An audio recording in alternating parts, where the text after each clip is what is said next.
if Lin-Manuel Miranda got lucky with a big old gift of a plot point, I think this is it. The fact that Alexander Hamilton basically is also going to credited with the first major political sexual scandal in America at a time when we are dealing with sexual scandals left and right, from Anthony Weiner to every televangelist to the various politicians. This was, I think, just pure gold of a plot gift for something that we can use to connect and understanding, a modern understanding of today's political climate to yesterday's political climate. Again, something else that's worthwhile looking for in your thing. Is there anything going on in the story of the character that you're telling that really, truly does have a direct parallel to something happening today?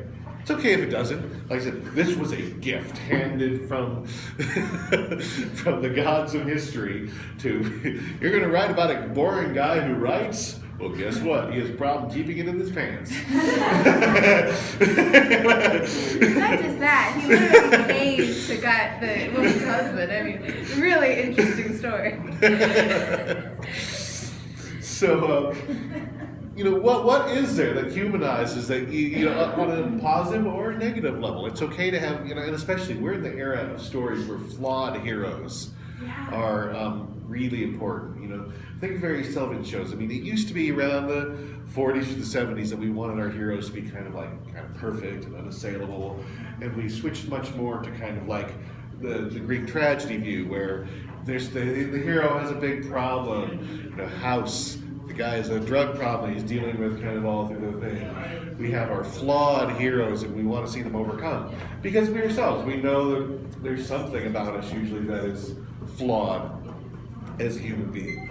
So these interesting tidbits that humanize the character, that whether it is on a positive level or a negative level, they're worthwhile. What are some of your thoughts on this song? The writing, the music itself, how it fits into the story, how it's useful?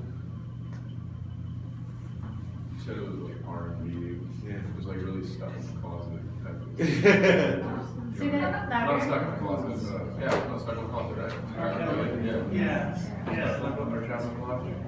Is there something about the music that gives you a feeling that this is you're not American, you don't speak English? Is there something about the tone of this music that gives you a feeling that this is going to come back? That there's something about this moment that is ominous? Sounds ominous. That sounds bad.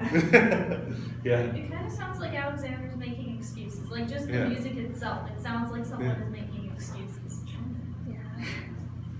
And I do. I think they managed to put a tone, by using the minor key and the chord choices. They make it both kind of ominous and sexy. I think just on a sheer musical vein, it accomplishes without knowing the words. I think you maybe have a pretty good idea instinctively what's.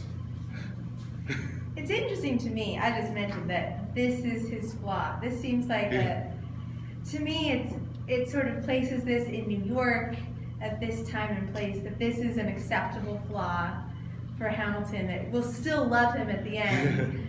And to me, I've said this before, that from a feminist perspective, this is deeply uncomfortable that this is such an acceptable flaw. Well, is this his flaw, or is this part of a bigger flaw? It's part of a bigger flaw. What's the bigger flaw? Well, his desire to work so hard that he gets distracted. He throws himself into work too much, and then he gets weak because he doesn't sleep enough, because now he's like... I think he does. And he doesn't accept responsibility for what he does. He's like, oh, well, it's your fault that I fell into this trap. I think there's a more succinct word for his bigger flaw. Well, I would say that he's always searching for perfection. He's always searching for the perfect woman, the perfect job, the perfect constitution. And he doesn't care who he throws under the bus to get that. Marjorie, anybody else have a... I think he's self-destructive. He's in the name of working hard. He's just like he always self-sabotages himself. Let's just say. I think you're all right, but I think there's one... I personally find there's one word that just encapsulates all of this, the same reason. I think his biggest fatal flaw, so to speak, is he's impulsive. With that. No, I can't say no to this. I mean, it's literally speaking to his impulse control more than. And I think that's true, that he's impulsive, but I think that means that we really need to read the previous song differently and not recognize that he's serious when he says, I have to get my plan through Congress. And I see that as devious. That he's not serious. He actually is not only planning on getting his plan through Congress. He's planning on doing other stuff. Well, no, I mean, by the impulsive, I mean, he's not planning on having an affair with somebody. You don't know that. Well, this is again the interesting take between what is real history and fiction. Right. In this fiction, Right. he is not planning on. Well, They're really setting up this impulsive side.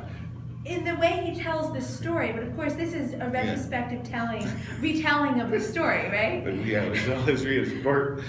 I mean, I think from like the context of how his character is presented to the rest, I don't think that, especially with the last song, that this was like a master plan where he's like, oh, Yeah. I'm gonna have my wife go upstate and then have an affair once I'm done. It seems more like he was like wrapped up in his work, and then Marie Reynolds was there, and he like this song was like he just couldn't resist it. The timeline of this affair is also one of the bigger liberties Lin-Manuel Miranda plays with the story. He has definitely shifted the timeline to move, more harmoniously with this whole idea of enemy's approach, and then to have everything explode at once, which wasn't so much the case. He brings a parallel, but I'd say he's really creating this character, and I think in the show, the reason why we most people, and I would say most people forgive me just on the sheer popularity of the show, is because this isn't the problem, this is a symptom of his impulse control in general. Which I'm not agreeing, saying it does make it more sympathetic, but I think on an emotion level, the way the story's told, the fact that this isn't the problem, but a symptom of a larger problem, is why even some of the staunchest feminists don't scream at this moment as much as other. Well, because it's in New York, it's an acceptable thing. All right, so let's go on. No, we're going to take a break.